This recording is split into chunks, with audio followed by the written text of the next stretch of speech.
Bravo, je suis content de vous revoir, bravo pour cet accomplissement et cette belle étape de franchie.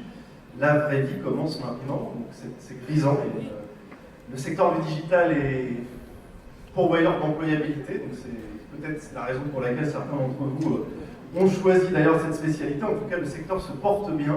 Moi, je vais citer Benjamin Parker dans Spider-Man pour vous dire qu'un grand pouvoir implique de grandes responsabilités. Et la première d'entre elles, c'est de ne pas jargonner, de parler simple. Le digital a besoin de pédagogues, a besoin de gens qui simplifient les choses. Dans nos métiers, on a énormément de jargon. On parle de inbound marketing, de KPI, de SEO, de AdWords. On se réfugie derrière du jargon, on a besoin d'oublier ça. Pour moi, les gens qui se réfugient derrière du jargon, c'est des gens qui finalement ne savent pas exactement de quoi ils parlent, donc on a besoin de simplifier les choses. C'est la première chose que je voulais vous dire. La deuxième, c'est basez-vous sur des faits. Le marketing digital et le digital, c'est la culture de la preuve. On a énormément de métriques et d'outils pour nous aider à étayer nos propos avec des faits, des choses tangibles.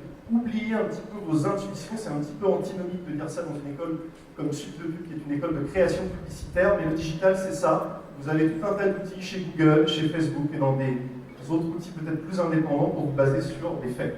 Et la troisième chose, et j'aurais que trois choses, c'est de rester gourmand sur les sujets du digital. Depuis qu'on s'est vu il y a déjà 1 an que votre formation a pris fin, il y a déjà beaucoup de choses qui ont évolué. Il n'y a plus de publicité à droite sur Google, Vine a disparu, Instagram a doublé son nombre d'adhérents. Donc le digital, ça va très vite, c'est ce qui rend notre métier passionnant, c'est aussi ce qui le rend exigeant.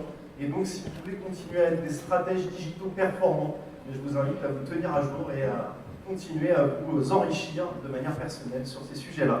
Je vous souhaite beaucoup de succès et surtout beaucoup de plaisir pour les années à venir dans votre carrière qui démarre.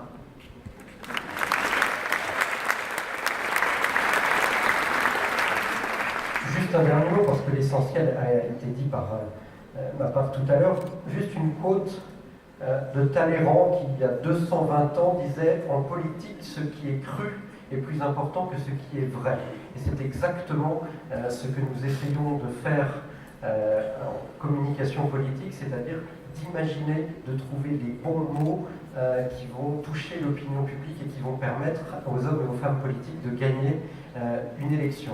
Et ça, fondamentalement, ça ne pourra pas être remplacé par des robots. Donc si jamais un jour en communication de marque ou en digital, vous êtes remplacé par des machines, venez, je l'ai dit tout à l'heure, nous remplacer en communication politique parce que les mots et les tournures de phrases ne pourront pas encore être inventés par des robots. Et c'est un peu ce qui permettra peut-être de sauver les communicants politiques qui, si j'en me réfère à cette élection qui est en cours, sont en train de sombrer les uns après les autres. Donc, une fois de plus, prenez notre place.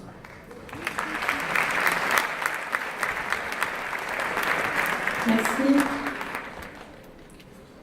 Musique.